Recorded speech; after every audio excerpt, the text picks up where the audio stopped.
From First Alert 7 News, with studios in Midland and Odessa, you're watching Wake Up West Texas. Extra, good morning to you and happy peak of the week, Wednesday morning. We're so glad to have you streaming with us here on the First Alert 7 Facebook page, YouTube channel, our website, and our mobile news app. Good to have you with us here. We're with meteorologist Ethan Yost, who's filling in for meteorologist Sawyer McElroy on this Wednesday and for the rest of the week. Ethan, how's it going? How's it looking? It's looking good. It's nice to be back on Wake Up West Texas Extra. Yes, glad to have you with us. And you can take us wherever you go, work, store, you name it. Download our app on your connected TV, phone, or tablet. It's free of charge, after all. What's the harm, right? You can watch this show every single weekday morning from 7 a.m. to 9 p.m. No, excuse me, 7 a.m. to 9 a.m., not 9 p.m. That would be a long show, wouldn't it? Wouldn't it? That'd be too long, actually. I could barely handle that. So be sure and download our app. Again, it's free, and we stream every single morning right here on Wake Up West Texas Extra. Starting off this morning, well, what's the big news of the day? It is the day after elections, the March primaries. Right. What a busy night it was for the March primary elections. We had several big races on the ballot, many of them happening in counties across our area, including in Midland County, where there was shocking news coming out of that part of West Texas, where Terry Johnson, the incumbent Republican judge of Midland County, lost essentially his re-election bid. Oh, is that right? Overnight. And so he lost third place. The other two candidates, Jay Marquez and Karen Hood, took place one and place two.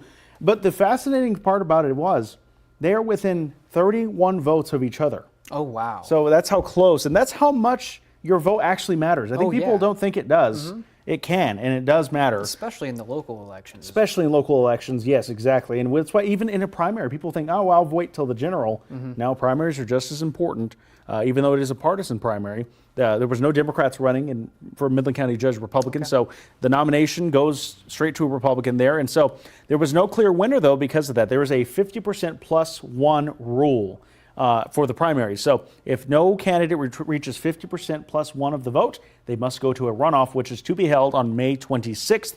That is the case for several local elections, many of them actually, including the race for Midland County Judge between Jay Marquez and Karen Hood.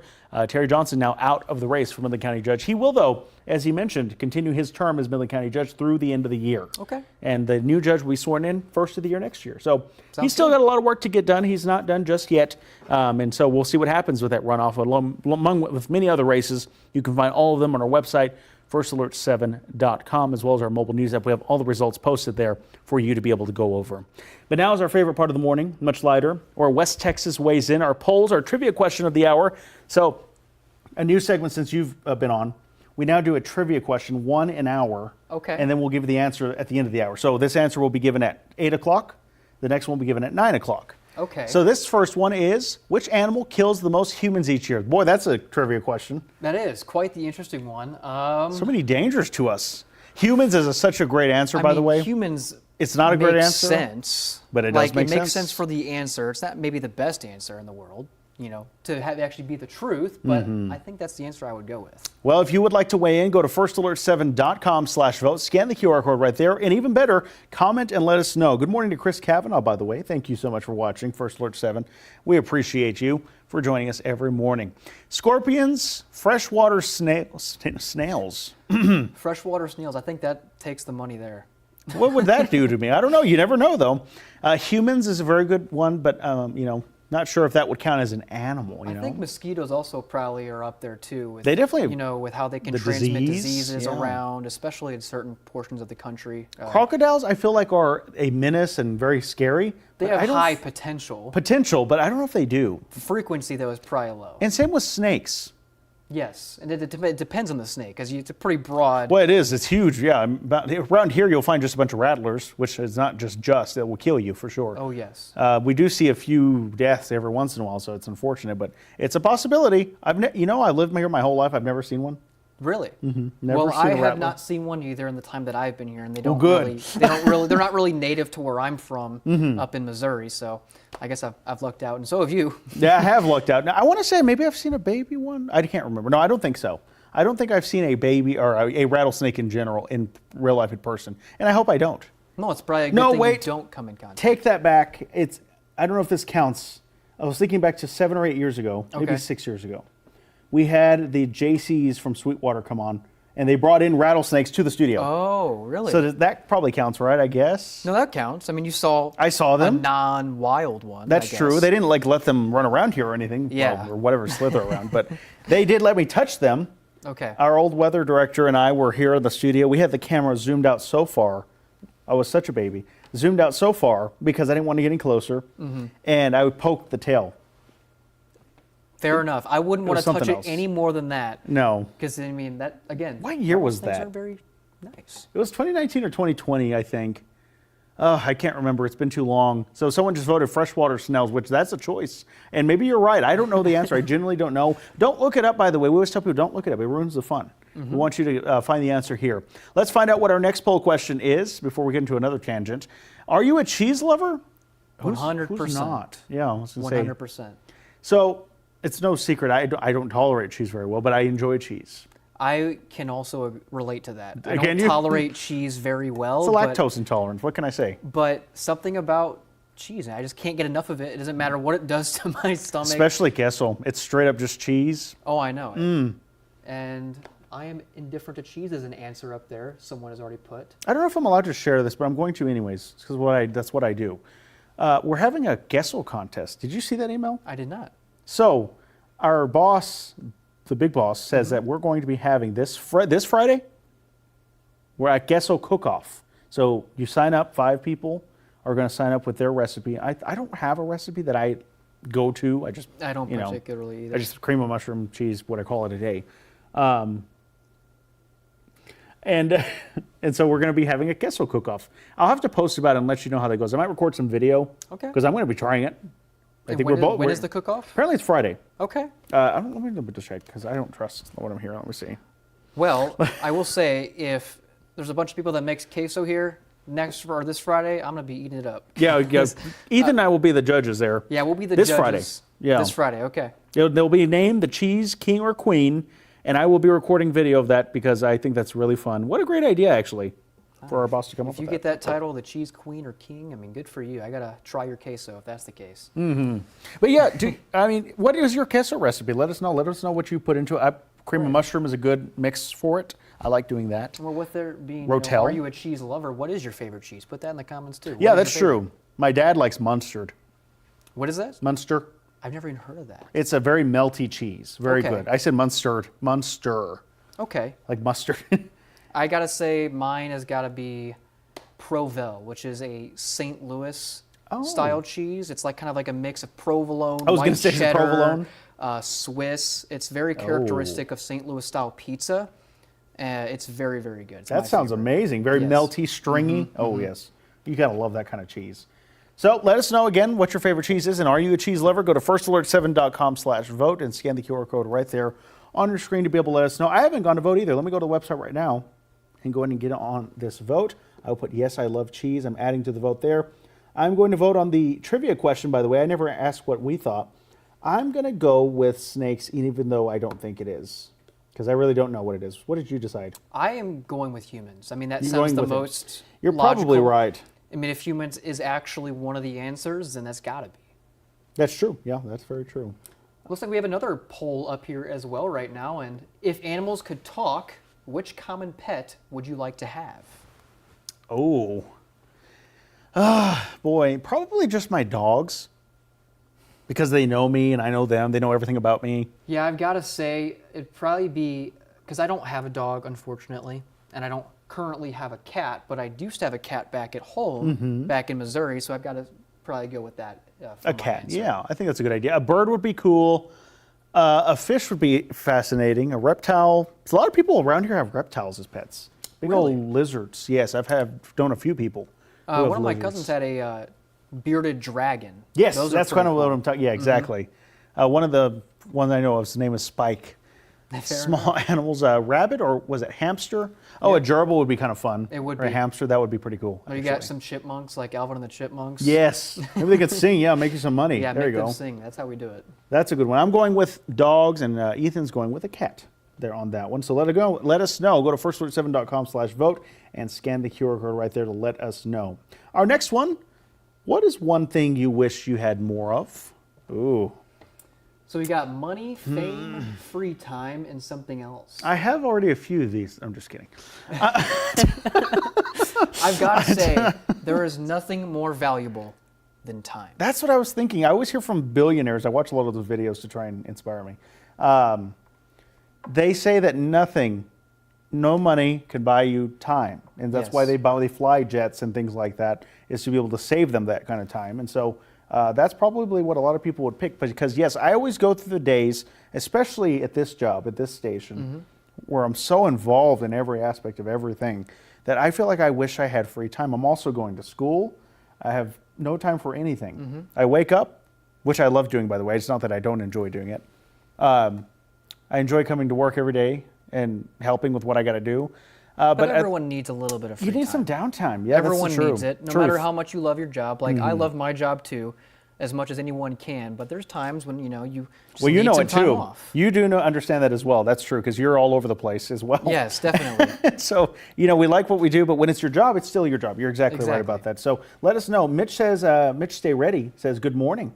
Good morning to you as well. And if it's something else here on the list, there's an option here. Yeah, let us know. Let us know in the comments. We want to know. Something else is. Money and fame is nice and all. I don't know if it is or not, but I've heard it's pretty good. Money is nice to an extent, but it can only do so much. I do appreciate the fame that this job has gained for me, because I get to meet such interesting people. No, yeah, I think that's the best part, is being able to interact with people. That otherwise you probably wouldn't have talked to at the store or a restaurant. So that is one thing I'm grateful for, is that people know who I am and they feel comfortable coming up to me. And I hope 100%. I hope they do continue to feel that way. So again, that was our last poll question of the morning.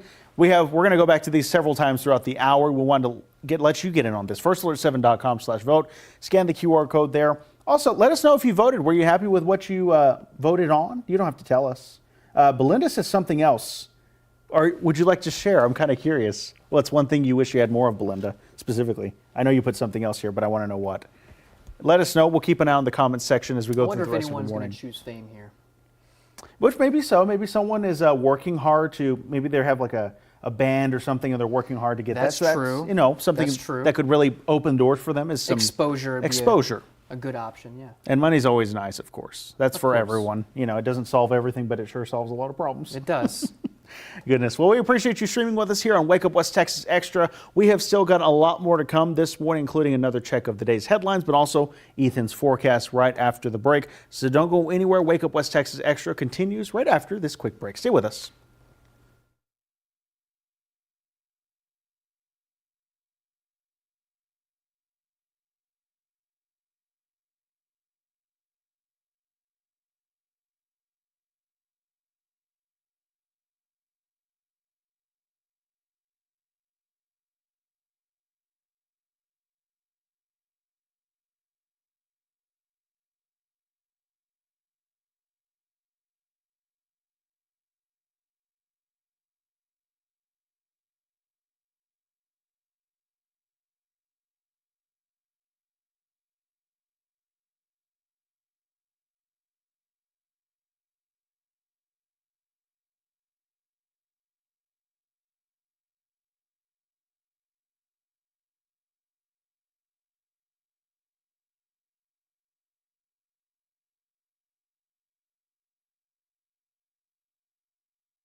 Now, from the First Alert 7 Weather Center, here's meteorologist Ethan Yost. Well, it is looking like a nice day out there across West Texas and Southeast New Mexico, with temperatures starting off in the 50s and 60s, and a much cooler afternoon as well behind a weak cool front. But we are tracking some changes as we head into our Thursday. Here's your first alert. We are tracking a series of storm systems, and the first one moves through on your Thursday afternoon, where we are watching for a strong to locally severe thunderstorm with a conditional large hail threat. And then going into this weekend, more storm chances all the way through Sunday and even Monday of next week. And that'll bring with it some cooler temperatures behind that storm system. So here's the severe weather outlook as issued by the Storm Prediction Center for tomorrow afternoon and evening. And the main concern is going to be across this yellow shaded region, this slight risk for severe weather at level 2 out of 5. And again, nothing widespread is anticipated right now because there's a lot of uncertainty on whether we're going to get storms. But if storms form, that's the key. If they do, they will have high potential of becoming severe. So that's why we have a conditional risk for some severe weather, with those hazards again being large hail, possibly some gusty winds, and the occasional heavy downpour. Now here's the future cast. We're just going to time that out for you hour by hour. We'll start with this morning, and we're starting this morning with a mix of sun and clouds out there, and that'll stay true throughout the afternoon and evening. So a pretty nice day on the way, and temperatures in the upper 70s and low 80s for those daytime highs. We'll start off your Thursday morning with a lot more cloud cover, mostly cloudy to even overcast skies. Slight breeze out of the southeast, but that's going to help carry in some Gulf moisture that's going to work with this next storm system to bring some showers and storms back to the region by the afternoon. Now again, this is a very conditional risk, and you can see that here because by 4 o'clock in the afternoon, this model suggests the best opportunity for storms, but notice how isolated they are. Maybe only 1 or 2 storms drift through the Permian Basin on Thursday afternoon and evening, hence why it's a very conditional risk and not everybody is going to receive severe weather. But as we get closer and more guidance comes in, we'll have better details on the exact specifics. But until then, we'll continue to monitor things. Now here's the next 10 days. This afternoon, once again, it's going to stay dry, warm and sunny with a high of 79 degrees. Thursday, we are still tracking those strong storms with a high of 82 degrees. I think the first half of the day is going to be dry though, but by mid-afternoon of the evening, those begin to develop. Friday, mostly dry day. I think 90% of the day is actually going to be dry with a high of 81 degrees. But then by the late evening and overnight, we're tracking another storm system that's going to bring more rain and thunderstorms. That looks to continue into your Saturday, Sunday, and Monday with those rain chances. So a pretty active pattern through the weekend. In terms of those temperatures though, behind the cold front on Saturday, we'll be back to the seeing highs in the 60s on Saturday and Sunday. That's actually a couple degrees below average. Looking at morning starts in the low to mid 40s. And then Monday of next week back up to the mid 70s, carrying those showers and storm chances. And then we look to dry out the rest of next week with highs sticking in the 70s and the 60s for most of next week. To say this forecast is not looking too bad at all. 82 degrees for tomorrow. We're going to see such mild temperatures and then kind of drop off for the weekend. I'm kind of curious, with that drop in temperatures, are we going to see an increase in wind on Saturday? A lot of time this time of the year, well, the wind is in like a lion, as we say.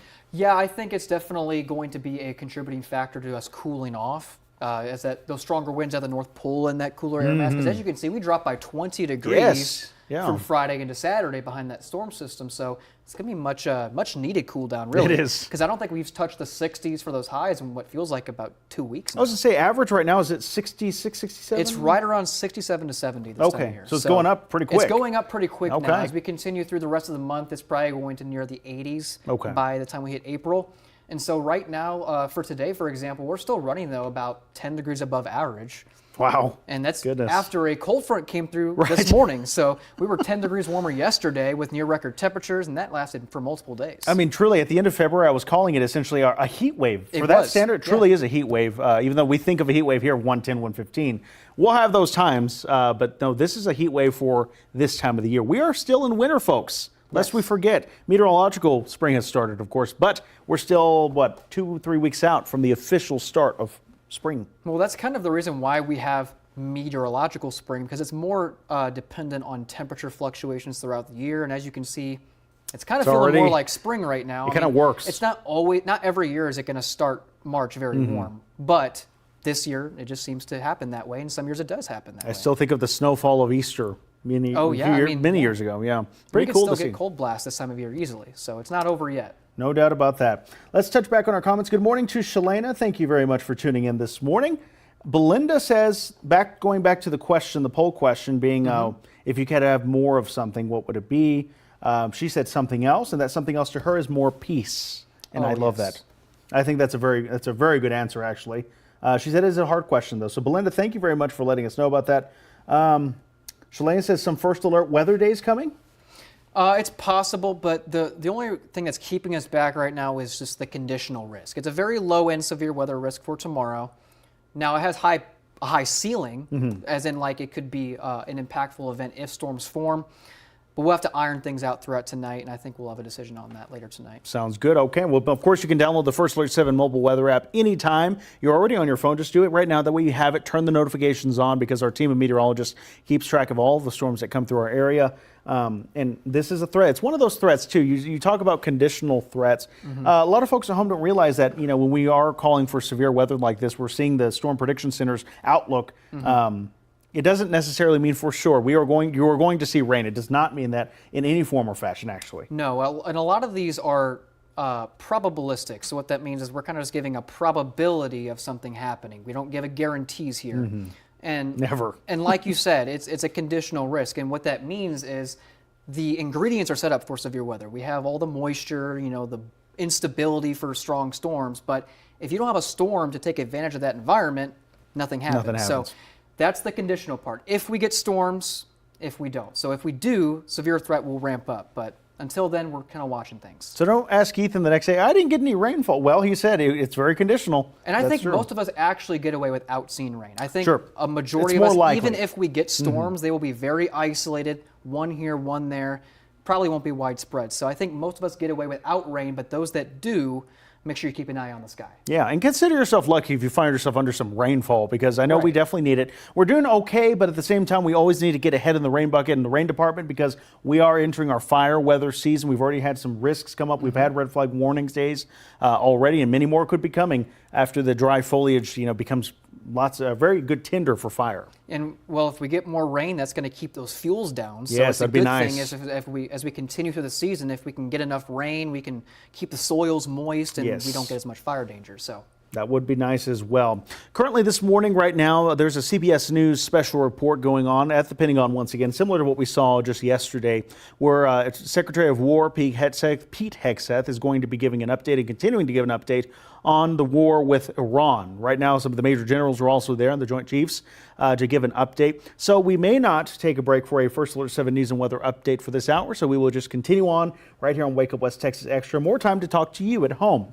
Mary Guzman, good morning to you. Good to have you with us this morning on Wake Up West Texas Extra. She said blessings as well. Very good. Glad to have you with us this morning. Again, we want you to weigh in on our polls. West Texas weighs in. Go to firstalert7.com/vote. Again, the trivia question of the hour: which animal kills the most humans each year? What a morbid question it is, isn't it? But a fascinating one nonetheless. well, we have freshwater snails, humans, and snakes currently picked. On the I wonder board. who the freshwater snails, who actually picks that. Yeah, let us know if that was you and why. Why did you think that? Because what could a snail do? Maybe they carry bacteria. Maybe they carry some That's sort of true. infection. Or I don't have any expertise in freshwater snails. me neither. So maybe this person does. They have knowledge of it. I've never. I don't think I've been. The only thing I've been actually injured by on this list is humans and mosquitoes. Oh yeah, I have like a weird thing for mosquitoes. Like my skin, like it's very like. Oh, you have like a reactive reaction to them. Oh, you have like a you big. get, like very big welts. Oh, my will- brother's like that. will, develop. He attracts them to his blood type. I felt like I've been the same way too, because Like I'll they be come- around people and I feel like I'm just like this hive mind Magnet. for all the mosquitoes. And I'm the total opposite. I can sit outside when there's stagnant water and I won't get bit at all. Really? Total opposite of my brother. Well, he is covered, and he also reacts similar to you as well. So I'm not sure there's obviously something different there. There is a variable. But yes, they have a certain blood type, I think, that is attracted to them. But also, among other factors, sweat and other things also contribute to that.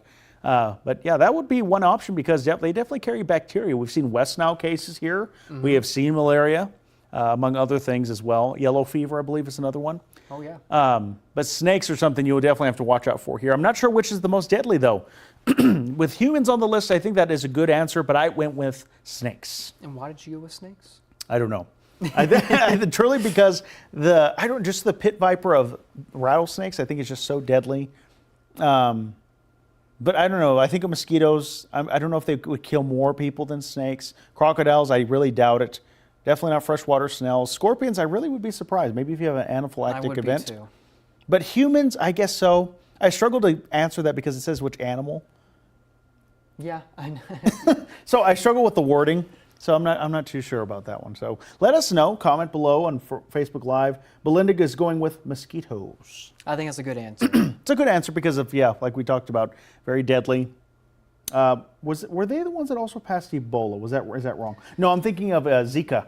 Oh, okay. I'm thinking of Zika virus. I mean, they have so many viruses. Again, that's There's why a lot. mosquitoes is a good answer, but humans as well. Yeah, So humans as well. that's my personal opinion. Let's see. Miranda asked, who has teamed up with Iran, and are we going to see World War III? Well, I was going to speak of that actually. Continuing coverage right now, rising tensions overseas are pushing oil and gas prices higher right here at home. But industry leaders in the Permian Basin say West Texas continues to play a key role in keeping energy production strong, as First Alert 7 Sierra Burnett tells us. The Permian Basin has been producing oil and gas for over 100 years. Throughout that time, producers experience fluctuations due to the market or extreme events similar to right now. Industry leaders are already seeing prices increase for refined products, like gasoline and diesel. With the uncertainty of the current conflict, their main concern is transportation. That's really what I'm seeing is going into any kind of price changes right now is threats to Strait of Hormuz that are causing tankers to have to go around Africa instead of go through the strait. And so that greatly impacts the markets, and that's going to increase cost. Robertson says anytime there's a shift in the international market, the Permian Basin sees changes almost immediately. In the beginning of 2026, the average cost of a barrel of oil was around $65. However, due to the recent attacks, prices have jumped to the mid-70s.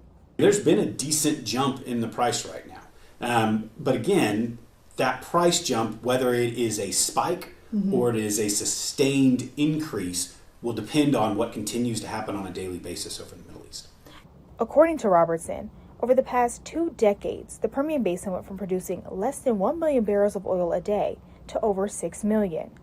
This gives the U.S. the freedom from being reliant on other countries when production is low. But it's not the type of scenario where just instantaneously tomorrow we would just be able to replace whatever gets taken off the market. As of right now, industry leaders are unsure of the lasting impacts this will have on supply and demand for oil and gas around the world. Robertson says depending on how long the conflict lasts will determine investments in projects in the Permian Basin that weren't as economical, possibly leading to more jobs in the oil and gas industry. You have to have a few different paths that you probably could take on the table, and as each day comes a little bit more into focus, you might be able to better understand, okay, which one of those paths do we really want to take? With markets remaining unpredictable, drivers could see continued fluctuations in the days ahead. Reporting for First Alert 7 News, I'm Sierra Burnett. And so going back to the discussion of World War III possibilities and who has teamed up with Iran. Well, Iran is known for proxy nations. So there's several areas in the Middle East that they work closely with, and that who's been assisting with the counter strikes on many different countries across the Middle East, which do include Saudi Arabia, where a West Texan was actually involved in that. And West Texan was actually vacationing over in Saudi Arabia and actually was close to being injured whenever a missile came and hit the hotel nearby. So kind of that threat right now across the Middle East in different portions of the area. Just yesterday, Beirut was one of the nations that were hit by airstrikes across that portion of the area and mortar fire, I should say. So it's just going to be something we continue to see evolve in the Middle East. Is a bit destabilized, but of course, negotiations, we'll see if they continue. Of course, President Trump hasn't mentioned too much with what is going to be moving forward ahead with Iran now that their Ayatollah is dead. They're currently, funeral arrangements are being set up right now. His body's expected to be put on display starting today. So as far as World War III goes, I mean, that's never a straightforward answer. It's always a political answer during these times. So that's just what we know right now. Again, the Pentagon is giving an official briefing from the War Department regarding the situation with Iran that continues to evolve, and we'll continue to follow right here on First Alert 7. But after the break, Ethan and I will be right back with more Wake Up West Texas Extra. We have a lot more stuff to talk about as well, and news and weather as well on this day after the March primaries. So keep it here on Wake Up West Texas Extra. Don't go anywhere. At Gray Digital Media, we develop the right message to grab attention and drive leads. with custom strategies designed to grow your brand. Trust the streaming apps you know best. Cutting-edge strategies, backed by local expertise. Connect you with customers right here in West Texas and wherever your audience is. Get results that matter to you and your business. GDM West Texas, we know local. Let's connect today. GDMWestTexas.com. Here in the Permian Basin, change can come fast, but you don't have to be caught off guard. At First Alert 7, We are going to be looking at scattered showers and thunder showers. we track every shift, big or small. And when we know, you'll know. Here's what we're tracking here on the Weather Makers map. We are continuing to see some showers and thunderstorms. Plan your day clearly and easily with the First Alert Weather Team. Changes will happen, but with First Alert 7 weather, you'll be ready. The cornerstone of Investigate TV is investigative journalism. Should this be better regulated? How big of a problem is that? We always try to give viewers a takeaway, something they can learn from a story. Should they be revoking these certifications? The public has a right to know. There are things that affect our homes, that affect our families, that affect our health, that we are learning every day from these stories. And it allows us to tell the best of the best stories and show them to you every day.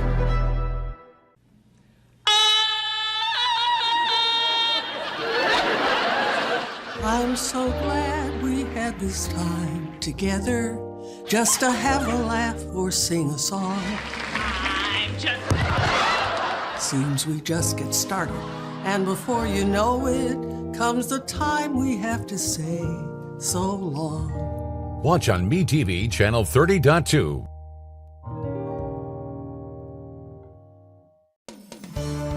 From First Alert 7 News, with studios in Midland and Odessa, you're watching Wake Up West Texas.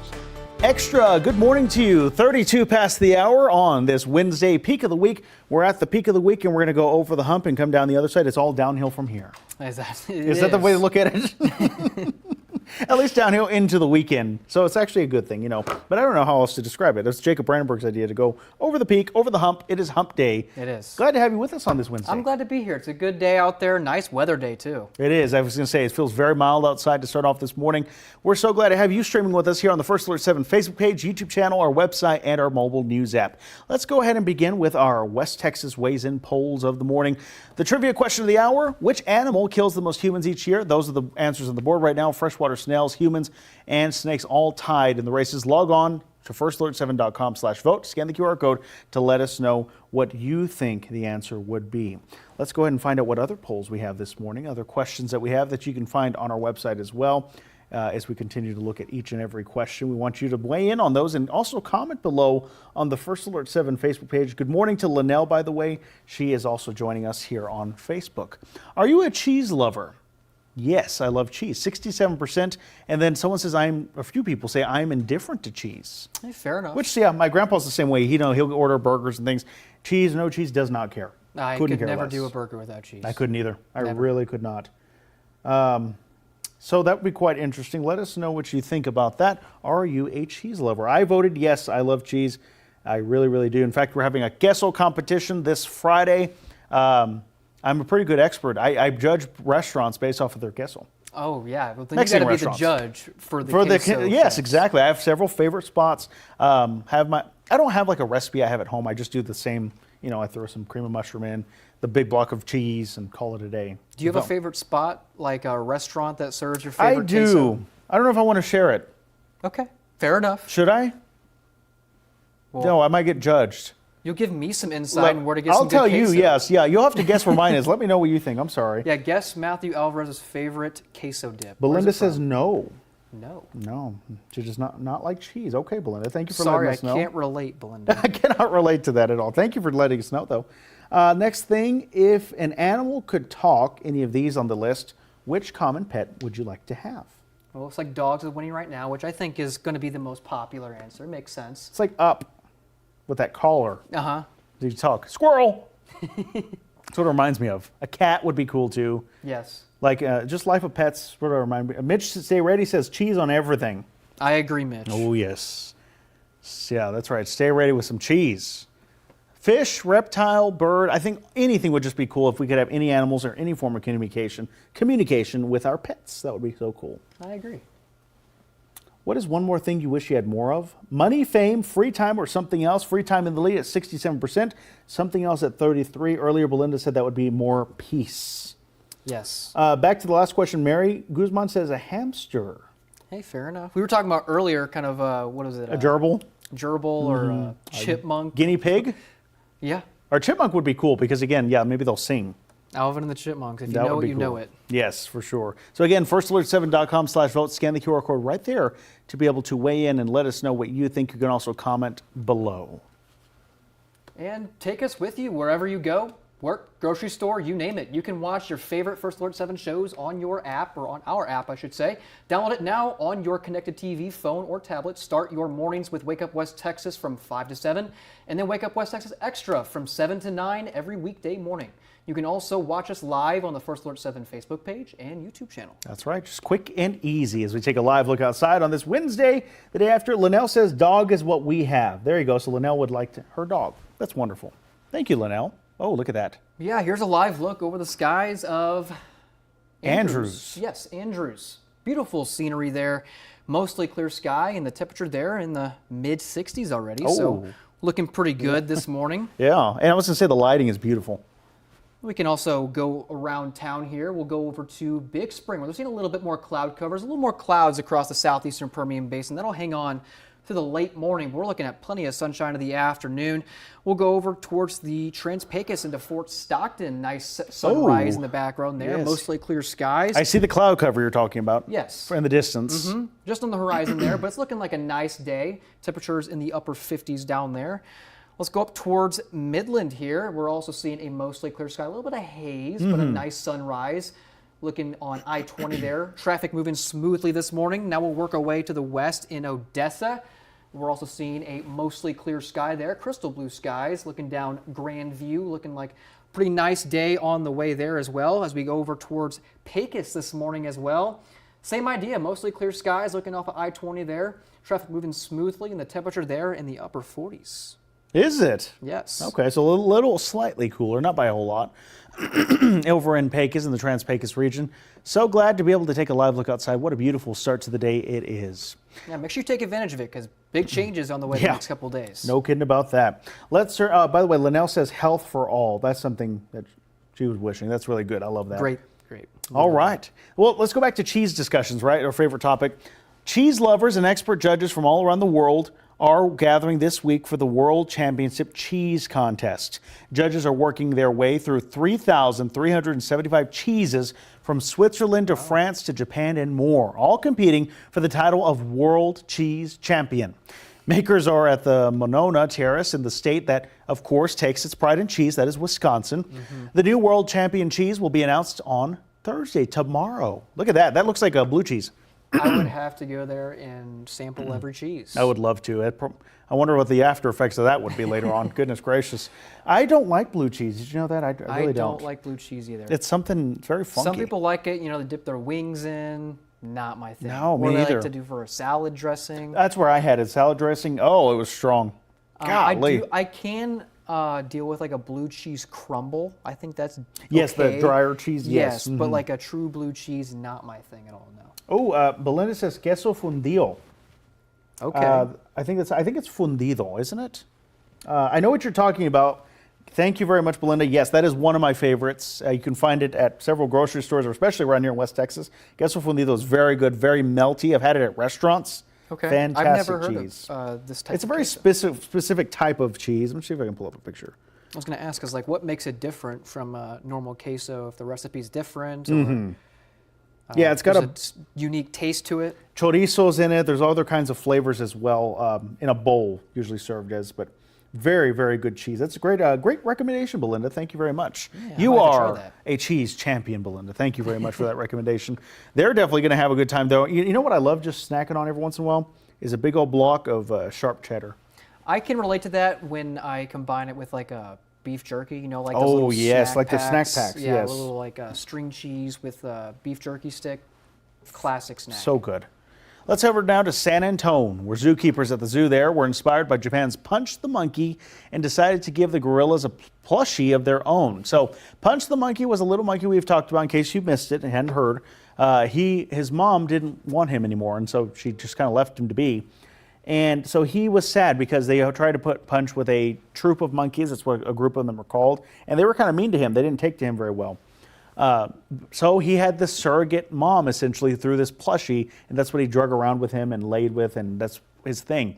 The story pulled the heartstrings of everyone around the world, and people they bought that plushie like mad from IKEA. Oddly enough, really? The furniture store. And so it was sold out. And multiple zoos across the country have gotten their own plushies for their own monkeys, including here in San Antonio, except these were very uninterested. They did not care for this Curious George toy, because that's kind of what they had to find, staring at it and walking up to it only to walk away, just looking at it like, what is this? Maybe it was the delivery. It was the fact that they threw it at him. They were like, Yeah, instead of taking it in, which I guess is not always great with, is this a, wow, big monkey there. Goodness, gorilla specifically. Yes. Oh, Curious George fell right over there, didn't like him either. So very interesting how different animals react differently to them. Yeah, I mean, it's probably about what I would have expected to a gorilla reacting to a plush toy. Yeah, definitely so. Interesting. Well, look at this, Ethan. A group of elementary students in Buffalo Grove, Illinois celebrated the end of their cereal drive with a domino-like demonstration showing off all 335 boxes. This is the most satisfying thing to watch. Oh, it's very satisfying. The cereal will be delivered to a local church to support community food banks as well. Let's watch the whole thing now. Look at that. You know, that's a good question. Well, it's kind of hard because there's so many, but what's your favorite type of cereal? See, I'm going to probably get some bad vibes. Backlash? Yeah, I don't like cereal. I don't eat cereal, and the only reason for that is another weird thing about me. Wait, you don't eat cereal? I don't eat cereal because I don't drink milk. Well, and I don't like milk very much, so I'm not going to eat a dry cereal or anything like that. Is the milk thing related to the cheese issue? Nope, it's the taste. Oh, you actually don't like milk? It's literally the taste of milk for me. Wow, that is. I'm sending bad not vibes even oat now. Milk, no almond milk. I didn't know that. Yeah. Huh. Of course, I'll do milk, to make meals. I don't know if I've ever met anyone who doesn't like milk. Raw milk, I can't. It's just not my thing. Have you always been like that? Yeah. Are you alone in that in your family? I'm alone with that in my family, and I've always been like this since I was young. And I even tried in recent memory, trying to, maybe my taste buds change. Let's try it again. No. Have you tried reaching out to someone for help? Yes. What about your wife? I'm curious. Does that work with y'all? Are y'all both the same way? She's the opposite. Okay. She actually just had a bowl cereal yesterday. This morning. Okay. So totally totally different. just you. I'm just okay. the stark difference from everybody. Wow. And fascinating. Another weird thing about me is you've probably talked about on Wake Up West Texas. I've heard Sawyer talking about it. I don't like chocolate either. Yes, I think I did know that. Yeah, I think we've discussed that prior to that. You don't like chocolate at all. Sawyer has a few things that I found interesting. She doesn't like peanut butter, popcorn, bananas. I can understand peanut butter, but I can't agree personally. I like peanut butter is very good. So that's fascinating. Good to know about Ethan there. My favorite kind of cereal is like the Fruity Pebbles, those rice cereals. Fantastic. I love the texture of it becoming soggy. Mm-hmm. It's like a tres leches cake is what it reminds me of. Oh, tres leches cake is great. Very good. Love those. Look at the kids, though. They're all having a good time. Glad they raised all that for a local food bank there in Illinois. Fantastic. Now to Chick-fil-A. This one's controversial. Okay. They have changed a fan favorite menu item again. Oh, what is it? Because, they get some backlash with the barbecue sauce. Pea starch has been removed from the restaurant's waffle fries. I don't even know what that is. The change comes after customers online complained about the flavor and texture of the fries. The fast food chain added pea starch as an ingredient back in 2024. The goal was to make their waffle fries stay crispier longer. The ingredient list has now been updated online. When did this go into effect, this change now? It didn't say exactly when. I don't know if it's been in effect or if it's just now. Because a couple months, okay. Chick-fil-A maybe a couple weeks ago, and I didn't really notice too Anything much of a different? difference. I mean, I had it like last week. I didn't think anything either. Mitch Stay Ready says, I never did milk either. Hey, fair enough. Yeah, I mean, I agree with you. Marilyn says, Cheerios. Oh, my dad loves Cheerios as well. Honey Nut Cheerios. Honey Nut Those Cheerios. are decent. I've tried cereal. Oh, so you've had cereal, I'm sure. I mean, yeah. but it's been dry cereal. It's just been straight dry cereal. Since you were little? Mm-hmm. That's fascinating. It is very. That's definitely interesting. But that's why I don't eat cereal, because dry cereal scrapes That's not the roof fun. of your mouth. That's not an it's- experience. It's not very good. So No. I haven't had a bowl of cereal in probably a decade. Yeah, talk about Cap'n Crunch. Goodness gracious. Yeah, right. Well, a cat phoning home during its afternoon stroll no longer sounds like a cartoon gag. Glocalme is the name of this company. They demonstrated a pet phone, a collar-mounted smartphone for pets. I've seen videos like this online Have you? before. It's like a first-person view from like a cat or a cat or- dog, and you can see what they do. Yes, isn't that fascinating? It also offers two-way interaction, behavior recognition features aimed at anxious owners. The device can detect actions such as barking, maybe agitation, and alert users, enabling them to speak to their pets remotely or even see where they are with the integrated camera like you're talking about. The company says the pet phone integrates health tracking information and multi-layer GPS, Wi-Fi, and Bluetooth location technology to help owners monitor their pets in real time. During a live demo, the CEO here simulated a pet jumping to trigger an automatic phone call. This is a simulation of the pet jumping 3 times. As you can see, I'm talking for him, by the way. We can automatically accept. Hello, can you hear me? My dear cat, so this works. That was a quote, by the way. He's demonstrating it right now. Well, I think that's a pretty interesting invention there. And also, again, some of the videos online are pretty funny because you could just see how animals react in isolation to each other and like their first person view. Yes. And it's kind of interesting. Shalanis, I need that for frijoles. Are you talking about, the queso fundido? Okay, I was like, cereal. Yes, yes, we go wrong. So many different food topics. Yes, so frijoles with queso fundido is very good. That would be a nice mix and combo there. Ooh, that sounds good.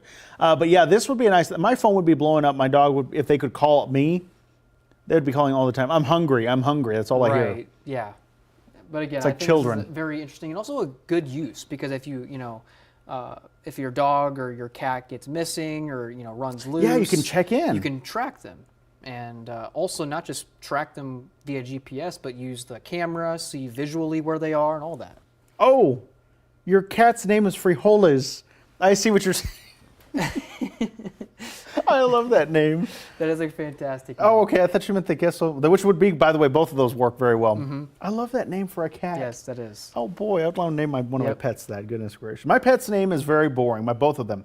My first one, she's a girl, and I said, "Your name is Girl," so my dog's name is Girl. Fair enough. I What mean, about your right? other It's one? very easy, and she's the girl. The boy is named as Bear. Initially, it was Zorro, I believe it was.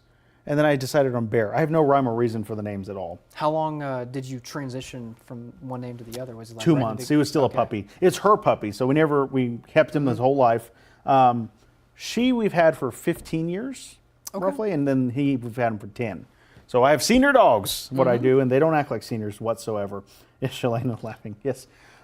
That's a great name for a cat, by the way. I think that's fantastic. My cat named back at home in Missouri, her name is Angel, so also pretty basic. Oh, that's nice. I like that name, though. That's very sweet. Goodness. Well, let us know what your pet's name is, because there are some interesting ones, especially out there, I can tell. Oh, yes. Goodness. Well, we still have a lot more to come here on Wake Up West Texas Extra with Ethan Yost this morning. Glad to have you with us. Yeah, thanks for streaming with us. We'll be back in just a couple minutes. Don't go anywhere.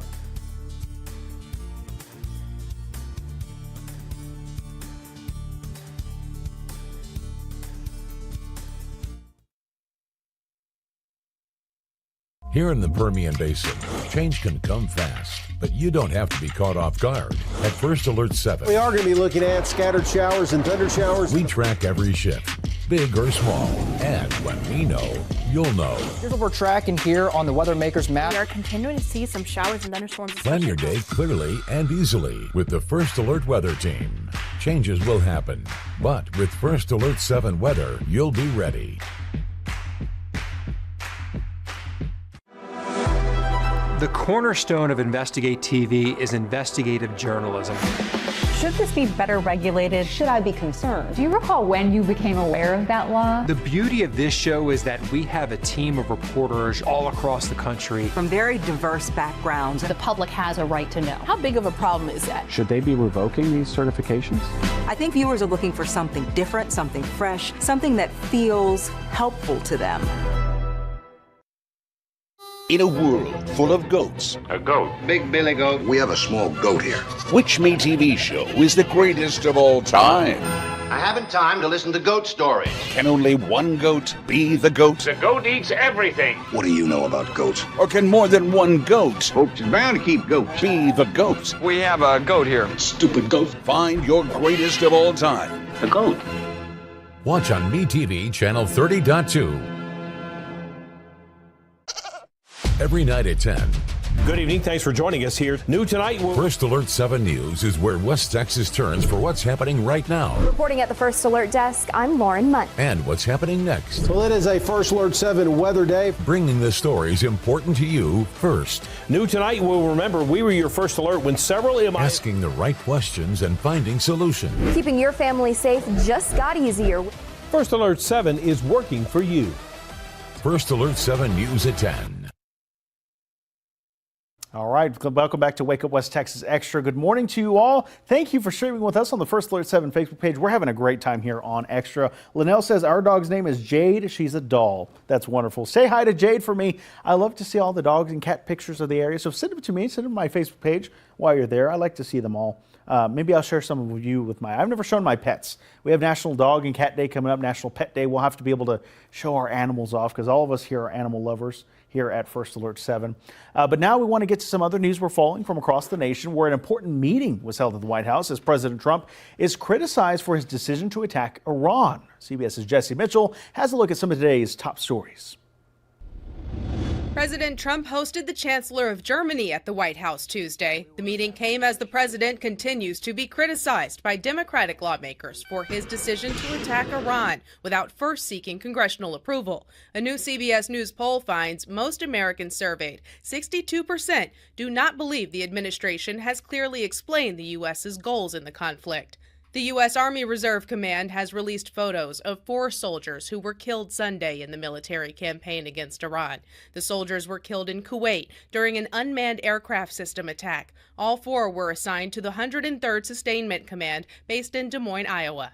And in Georgia, a jury found Colin Gray, the man whose teenage son is accused of carrying out a deadly school shooting, guilty of second-degree murder. His trial marks the 3rd time a parent has been prosecuted for their connection to a mass shooting committed by their child. Gray's son, Colt, is charged with using a semi-automatic rifle in 2024 to kill 2 teachers and 2 students while wounding 9 others. Those are some of the day's top stories. Jesse Mitchell, CBS News, New York. All right, we're back here at the desk here with meteorologist Ethan Yost. The forecast we're going to talk about in just a few minutes. We're about 3 minutes out from a Wake Up West Texas news and weather update for our TV viewers on First Alert 7 who are currently watching CBS Mornings. But a preview of the forecast showing that there is a lot of turbulent weather possible for the area. Yeah, I mean, today and really the past couple of days have been very quiet and very warm for this time of year. Yes, it has been. We'll continue to see warm conditions for the next couple of days, but we've been so dry as well. But we're going to see those changes starting tomorrow with a series of storm systems. So if you're a fan of thunderstorms, it's kind of the forecast for you through the weekend. That's right. So keep that in mind. Download the First Alert 7 mobile weather app. It's completely free of charge. It's good to have. They keep up to date with it. The forecast is always there when you need it. It also even has a mobile radar, which is always a nice tool to have if there is something kind of popping up in your area. Something else I think I don't talk about often enough. The coolest feature ever. If you go to firstalert7.com, do it with me while you're here. Not you, but I mean everybody who wants to. Go to our website. At the top, there's a button that says Submit Video/Photo. We love to see that feature because we get to all see your images there. Currently, right now, there's a beautiful sunrise, sunset.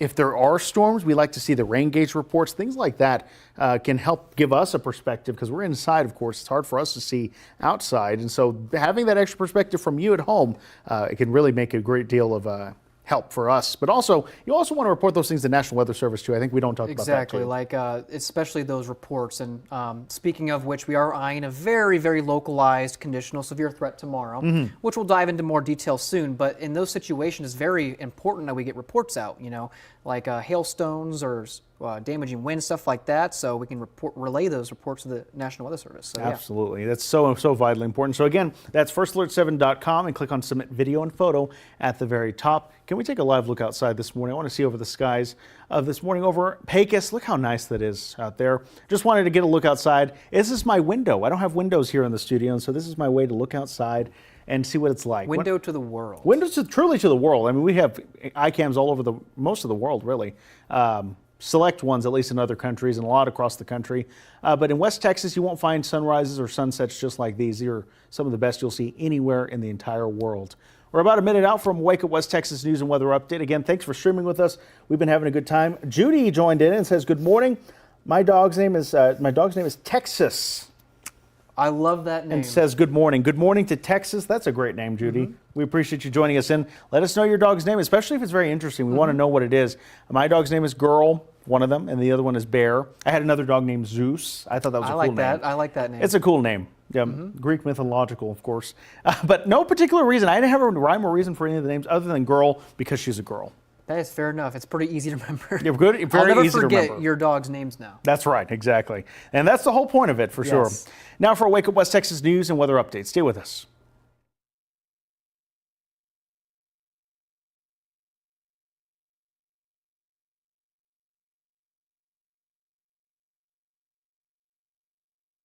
From First Alert 7 News, this is a Wake Up West Texas News and Weather Update.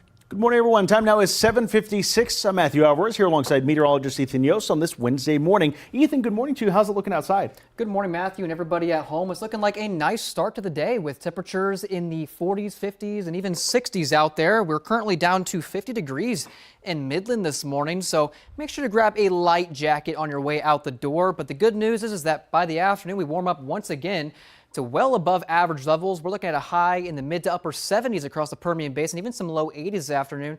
Plenty of sunshine all day long as well. But there's some changes coming up first thing tomorrow. We do have some spotty rain chances coming up late tonight, but I think most of us stay dry. The better chances are on your Thursday, and that's the focus right now because we do have a low end level 2 out of 5 severe weather risk for areas across the northeastern Permian Basin in that yellow shaded region. That's the that's the area of concern across the Permian Basin, but again, it's a very, very conditional risk because storms are looking to be very isolated in nature, but storms that do form will have the potential of going severe. Now here's the next 10 days. This afternoon, we're looking at a high of 79 degrees, warm and sunny. Then Thursday, all the way through Monday of next week, we're tracking a series of storm systems. The best opportunity looking to show up here over the weekend. Some of the storms might be on the stronger side, especially on Thursday afternoon and evening. We'll continue to monitor things. In terms of those temperatures, 80s for Thursday and Friday, and back to the 60s for those daytime highs on Saturday and Sunday. And then we warm up into next week.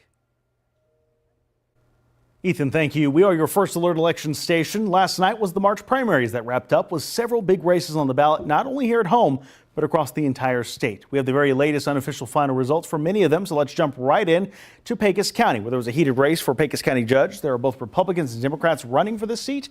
Here are the unofficial finals for the Republican primary. Remy Ramos took 48% of the vote, and Leah Daggett took 39%. These two will be heading for a runoff in May as well. This is not the case for the Democrats vying for the nomination in the county judge race. Santiago Cantu Jr. took this race handily with 74% of the vote over Kirby Warnock's 26%. He will now be the Democratic nominee for Pecos County judge and face off against the Republican challenger in November. And in Jeff Davis County, a significant update here where the county judge race has gone to Buster Mills with 51% of the vote over incumbent Curtis Evans, 49%. Evans will remain as county judge through the end of his term before Mills is sworn in. For the latest news and results, go to firstalert7.com, download our app, and tune in right now to Wake Up West Texas Extra, streaming live on the First Alert 7 Facebook page, YouTube channel, and our website. Make it a great Wednesday.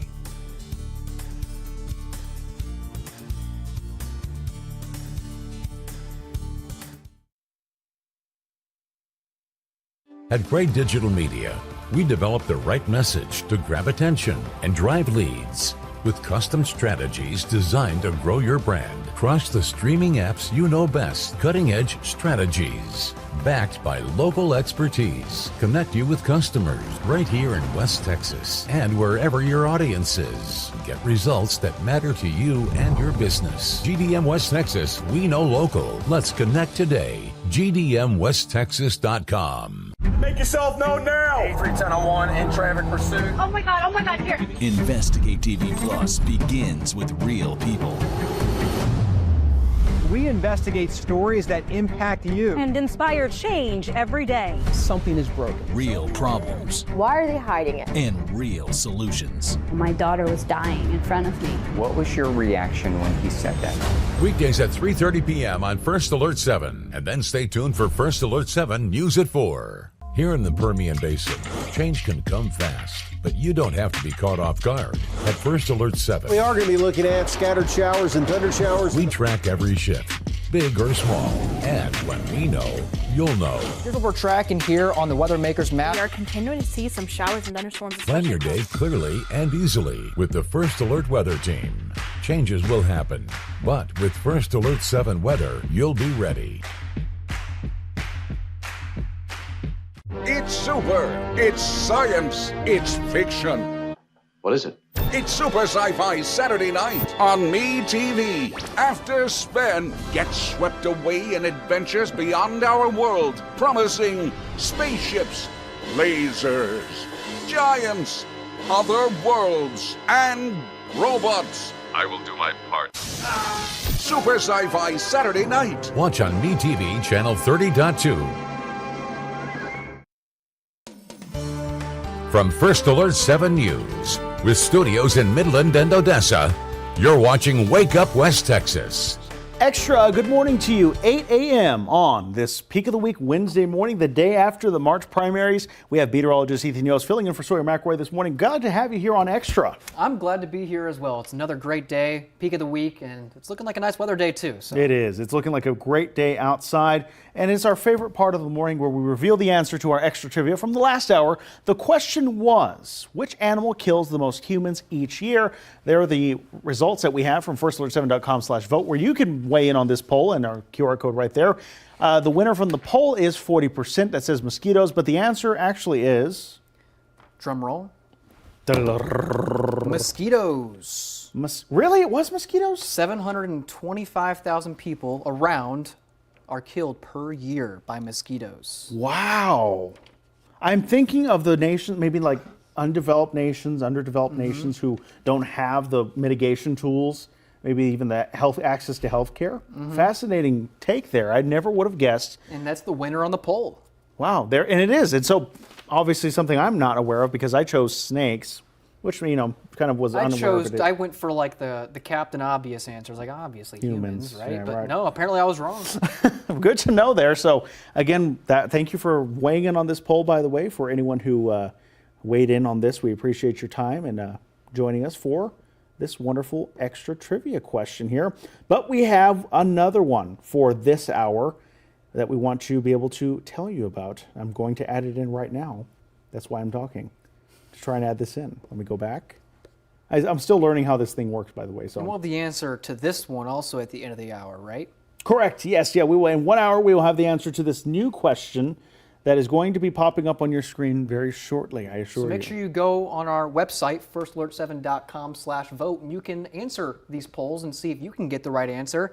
And you will find out at the end of the hour if you were right. And here's the question: what is the largest desert in the world? Oh boy. Is the Chihuahuan Desert not on here? That's where we live. Partially. Arabian, Arctic, Antarctic, or Sahara? My brain tells me Sahara, but I am not very familiar with the size of the other ones. It's the most famous one out of this list, so I kind of want to go with that too. I've never even known there was Arctic and Antarctic deserts. Exactly. I know tundras, right? Yeah. Let me see about that. I wonder what the weather's like in those types of conditions. Arctic desert sounds interesting, like a dry, cold area. I'm going to go with Sahara Desert because it's kind of like, I think, that's not a bad vote, right? No, not at all. So let's do that. I've never heard of the Antarctic or Arctic desert, so surely that's probably not it. Arabian, maybe. It's very Aladdin, so I'm not too sure. I think the Saharan Desert is a good answer here. And make sure you also go on our website, firstalert7.com/vote, to do that and vote on this poll, or you can scan the QR code on screen now. I know it says see if you're 100, right. but it's just me. So yeah, you need to vote as well. That way we have more votes. So Also, please vote drop right your now. answers in the comments too. We'll look at your answers live here and give us our opinions on it. That's right, because that's what you want to hear. What do we think? Yes. And also, I want to know, are you a cheese lover? 80% said yes and 20% indifferent. No one says I hate cheese, which I'm glad for. Yes, I am. Don't hate cheese. Very glad about that. But again, some people are a little bit indifferent, which I understand. I could get that. I mean, of course. My grandpa, I think of, is he could go without cheese or with cheese on a burger, on a chili dog. We had a question the other day with Sawyer. What's your favorite condiment on a burger? Mustard, mayo, ketchup, barbecue sauce? Has to be one? No, it could be a lot of folks had combos. I'd say if I were to go for a combo, it's that mayonnaise, ketchup. That's what I said. Combo. I said the same thing. Mayonnaise and ketchup are such a good combo. Burger King, I think of. I also am I really like Thousand Island on my burgers. I do too. I said the same thing as well. I said the big smasher from Chili's with the Thousand Island dressing. Fantastic. We have very similar tastes in that. Linnell says Antarctic desert. Okay, Linnell. Okay. Put your answer there. We have it marked down here. Well, maybe she knows a little more about the Antarctic maybe desert so. than we Remember, don't look it up because it's not as fun. So don't do that. Although I would be surprised if it's the Antarctic desert. But maybe it is, Linnell. Maybe so. That's fascinating. If animals could talk, which common pet would you like to have? Dogs are still on top right now. That's what I voted for. Small animals on the board. Yep. No one's saying bird, fish, or reptile. Which, I mean, I don't blame them on the reptile side of things, but yeah, I would say I wonder how that maybe would go over. Especially some mean reptiles out there. What is one thing you wish you had more of? Someone said money, 33%. 51% said free time. 16% said something else, which one of those includes more peace, which is great. And my personal answer is free time because, I mean, again, I feel like in my personal opinion, there's nothing more valuable than time. Did you used to dream of free time when you were in college? I still dream about that. I guess even at work, yeah, that's true. Just I wish this was over with. I could have more free time to do X, Y, Z. Well, the good thing now is that everything that I do, I genuinely enjoy. Back in college, you kind of have certain things that you have to push through. You don't want to do to get your degree or you just have to get done.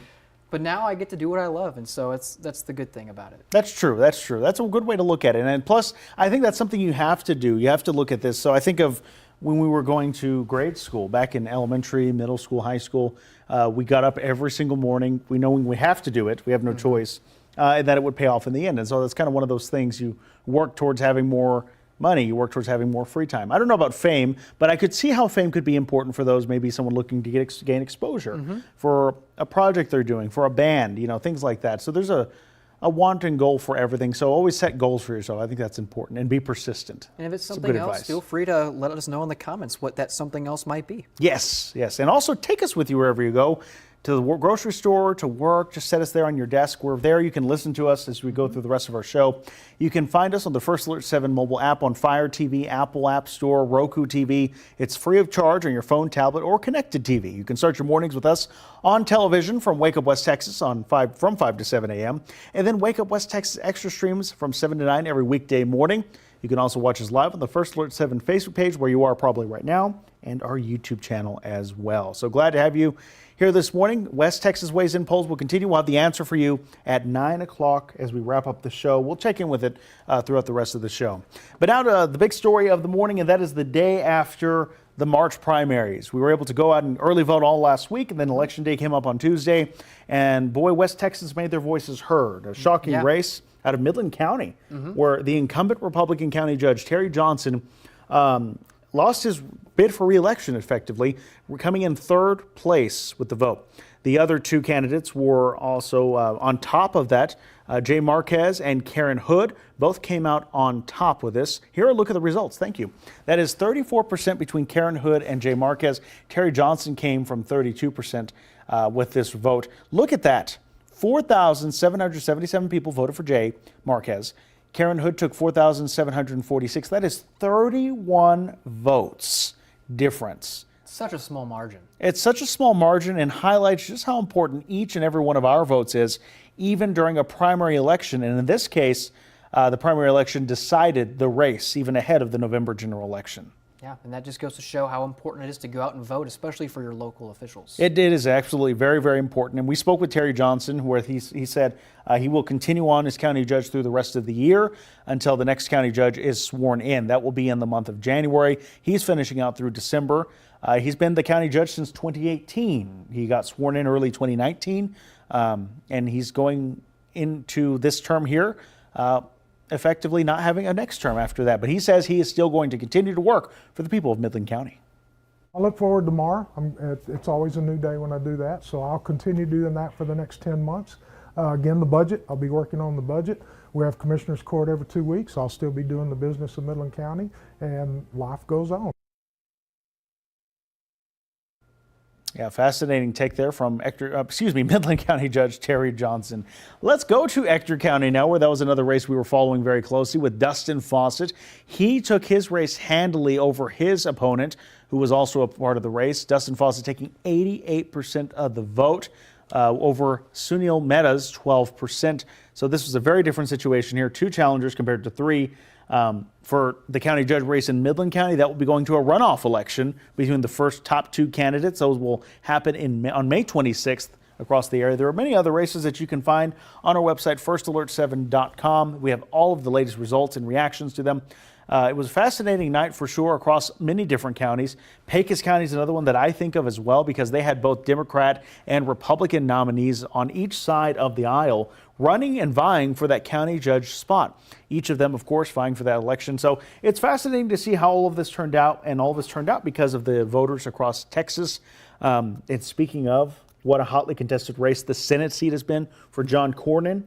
He's been trying to go up against the current Attorney General Ken Paxton in that race, and it's been a very heated battle between them. Isn't this fascinating? President Trump is very vocal. Well, that's an understatement of the year. He's very vocal, and he has kept his whole thing, his complete opinions out of the Senate race. He has not endorsed anyone. He sent out endorsements for multiple other offices except for Senate, and a large reason that all of them are saying, I am the MAGA candidate, I am the MAGA candidate, because that's the kind of thing they're going for. Ken Paxton is saying he's the MAGA candidate. John Cornyn says he is. Wesley Hunt. They've all worked with President Trump before.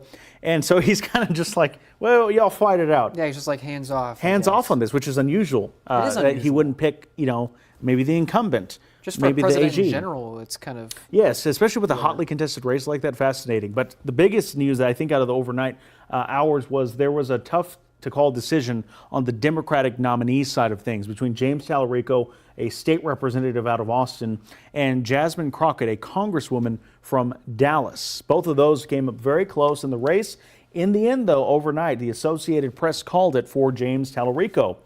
Shocking a lot of folks out there, but of course he was running a very hotly contested campaign as well over the last recent weeks, and he really has taken now the Democratic nomination. Now we'll be facing off against the Republican nominee.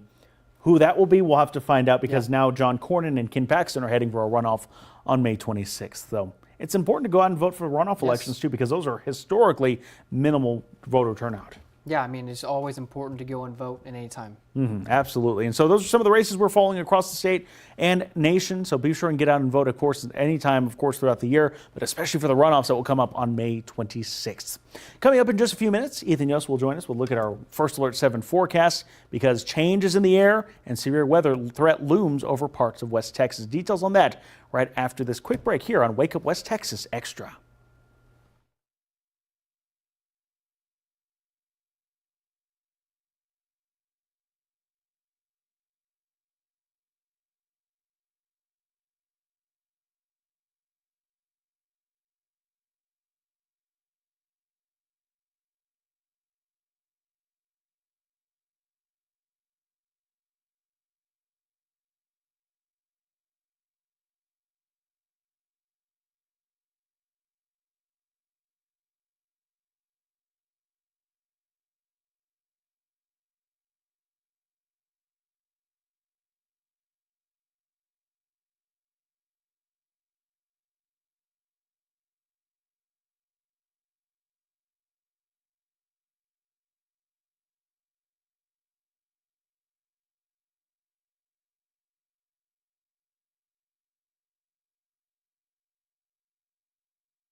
Now, from the First Alert 7 Weather Center, here's meteorologist Ethan Yost.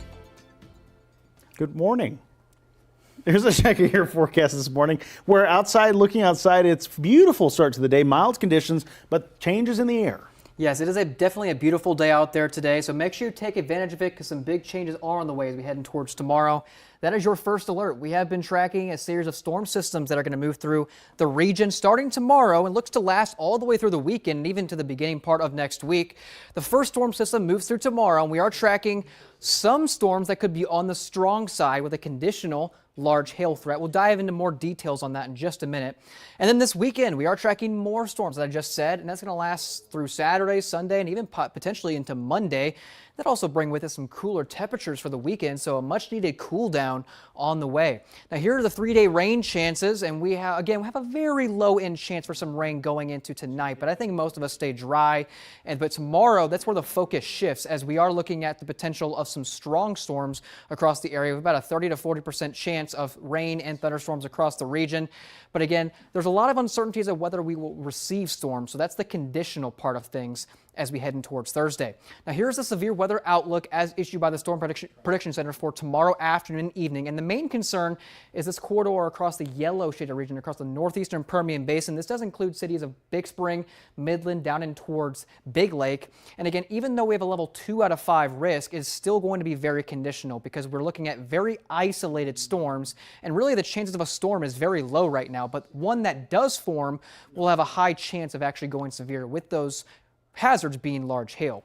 Now we'll track that out for you hour by hour here on the Futurecast, starting with right now. And today we're looking at plenty of sunshine out there and dry conditions, warm temperatures into the upper 70s and low 80s, so no worries today.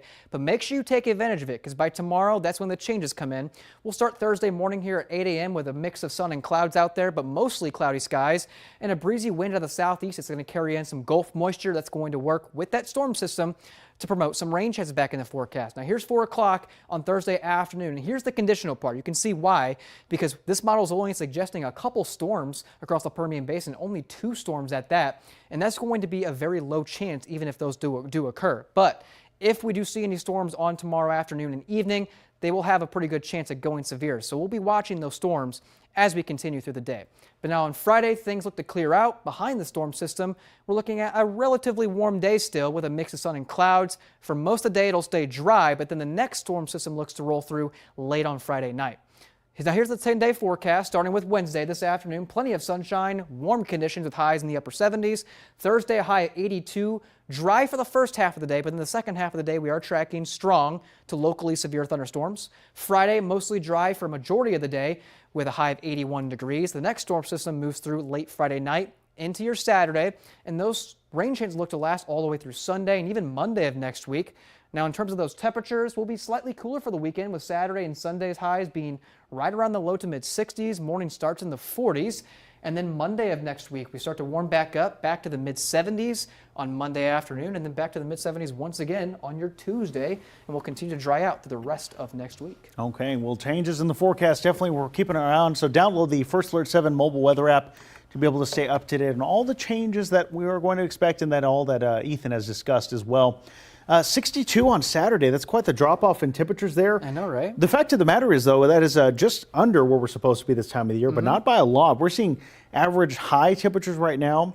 We're seeing high temperatures right now well above where we're supposed to be, which is about 68 degrees, 69 this time of the right year. around there. So, I mean, today with a high of nearly 80 degrees, that's still putting us about 10, 15 degrees above our average. So, and that's actually cooler than yesterday. Like we were talking about this earlier, we were 10 degrees warmer yesterday, and we were 1 degree shy of the record as well. Wow. Because our record was 89 and we hit 88 yesterday. Wow. So very close. Very, indeed. very close. Okay, well, good to know. Again, download the weather app, firstalert7.com. You can find resources there as well to be able to stay weather aware as we go through our severe weather season, which is now officially, unofficially started to ramp up. Yes, unofficially, but usually as we go in towards spring, climatologically speaking, severe weather becomes more and more common. And as it relates to West Texas, our prime time for severe weather is late spring, so that late May to early June time frame. So we'll still have possibilities throughout the next couple months, but that's the prime time. That's good to know. There we go. Keep that in mind as we go through the next few weeks into the next few months. It is still wintertime somehow out there. I forget about it. I know, right? Puxatawny Phil did not prognosticate for West Texas when he said continued winter. Right, and I'm not complaining, me personally, because I come from an area where it's very cold during the wintertime. Yes. So I just had the most mild winter of my life coming down here, because I was here all winter, first time down here, first winter in West Texas, and 90% of the entire season was above average. So have you been home since your wedding? I have not. You've not? Okay, so since last summer. Yeah, so I have not been home since August of last year now. So it's been 6 months? Almost 7 months now. Almost 7 months, yeah. Time to get home. I had to make a visit there very soon. Just curious about that. Of course, we want you to weigh in. West Texas weighs in. Our polls are up and running. FirstAlert7.com/vote. Scan the QR code. We have several questions, including what is one thing you wish you had more of, which some people said money, which would be nice, wouldn't it? Always to have more money.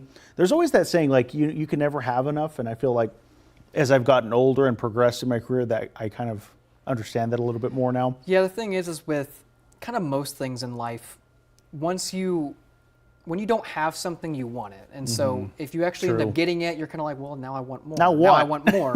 Because I already have what I want, so now what do I want now? So you're always looking for something else. And so I feel like money isn't always the answer. It's an answer to some problems, but then, like some other people said, peace is another one. Like it is, yes. That brings, or that's something that they wish they had. And also free time is something that I put, because that's more valuable to me than anything. Yes. More time also equals more money, in my opinion. That's true. That's true. It does usually equal out that way. And also you can have more time for relationships that you've neglected, things like that. I think that's also very important as well. 100%. And also yourself, your personal growth too. Our trivia question of the hour that we want to get to, what is the largest desert in the world? I have no idea for someone who lives in the desert. Sahara Desert is the popular answer. That's what I went with because it's on this list, the only desert that I really know. Yeah, me too. I went with Sahara Desert as well, but it looks like some people are going with the Antarctic Desert, which I am not familiar with. So if it happens to be the largest desert, then it is, because I just don't know. The Antarctic Desert? What is the Arctic Desert? The Arabian Desert sounds right, but you know. I think it's just because they sound familiar, though. It sounds familiar, yes, exactly. I'm not going to look it up, though. Don't look it up at all, because that's not as fun. We'll have the answer for you at the end of the hour. Yes, so Ethan will let us know at 9 a.m. what the answer is for the largest desert in the world. Our next poll question, are you a cheese lover? Go to FirstAlert7.com/vote to let us know. Scan the QR code or comment below. 84% over 16 say, yes, I love cheese. And still no one with I hate cheese. Good. Let's keep it that way. Although if you hate cheese, I mean, that's okay. Let us know why. Is there like an experience you had? Because I think we've had experiences with certain types of foods that, you know, we'd rather not look back on. And if cheese is your favorite and you want to tell us what kind, let us know in the comments. Absolutely. So we're about 45 seconds out from a Wake Up West Texas news and weather update for our TV viewers on First Alert 7. We appreciate you joining us right here on Wake Up West Texas Extra for a lot of what we've been discussing this morning. We're going to have more of that right after the break, but we want to first get a check of the forecast once again with Ethan Yost, and also some of the day's election results from just last night. All of that more coming up right now on a Wake Up West Texas news and weather update. Stay with us.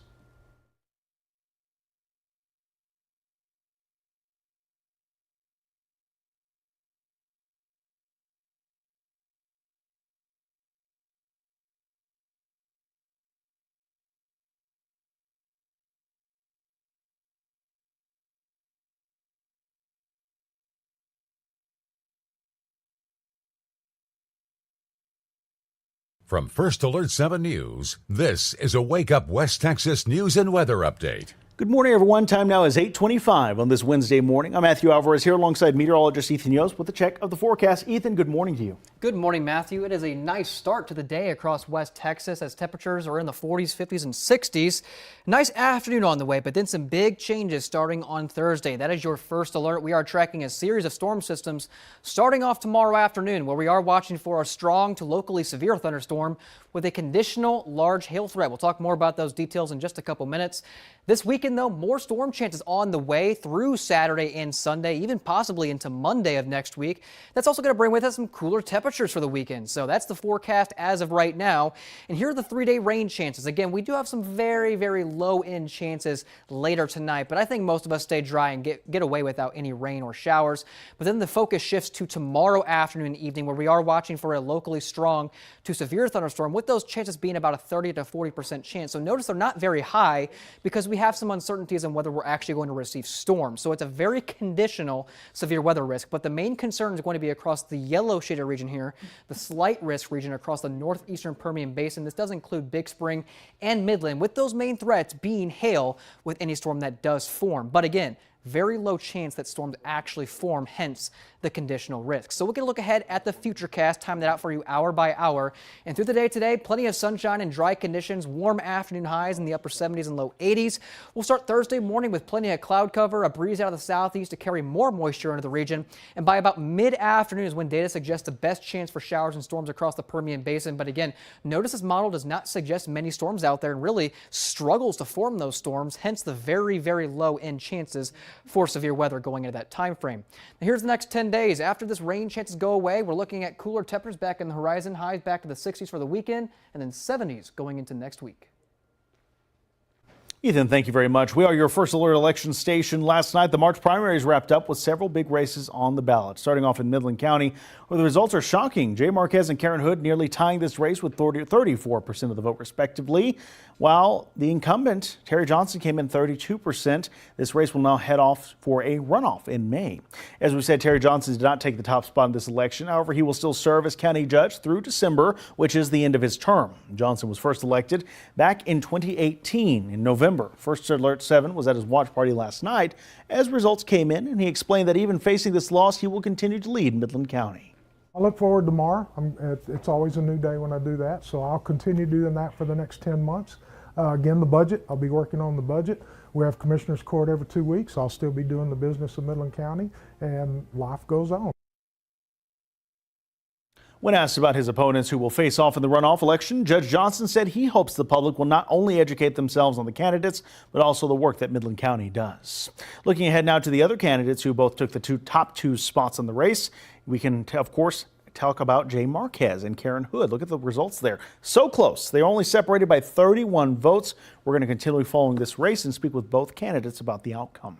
If you missed any of the results we just showed you, we didn't have time for some of them. Go to firstalert7.com. You can find the results at the very top. You can also go download our First Alert 7 mobile news app as well. And of course, for the latest news, log on to our website as well. We'll be back in another half an hour for another check of the news and weather on this Wednesday morning. Be sure and join us streaming live on Wake Up West Texas Extra on the First Alert 7 Facebook page and YouTube channel, as well as our website and app. Make it a great Wednesday.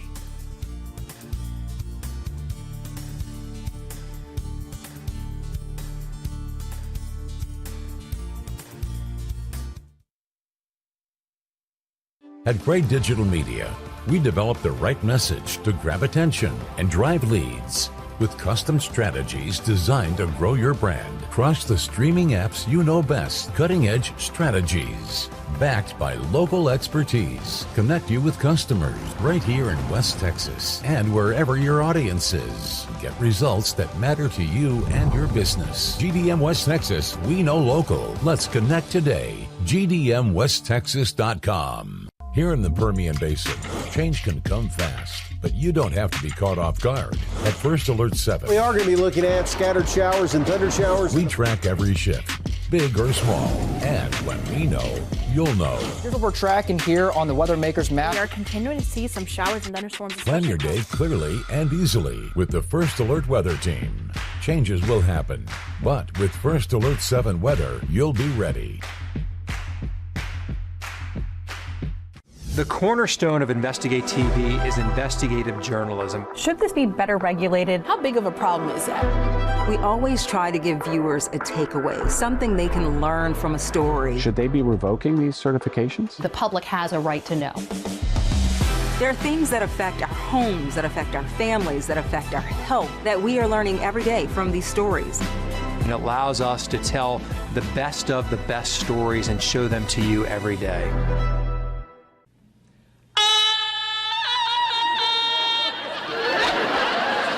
I'm I'm so glad we had this time together, just to have a laugh or sing a song.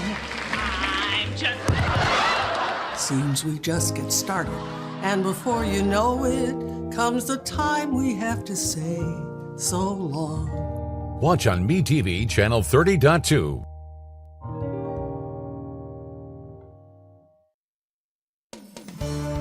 From First Alert 7 News, with studios in Midland and Odessa, you're watching Wake Up West Texas. Extra, good morning to you. 31 past the hour, 8:31 on this peak of the week Wednesday morning. We're at the top of the week there. We just have to get over the hump. It's all downhill from here. That's right. Then a great way to look at the week there. And honestly, kind of when it comes to the weather, it's going to be kind of like that as well. That's it's true. Kind of downhill from here. You talked about the threat of severe weather, the possibility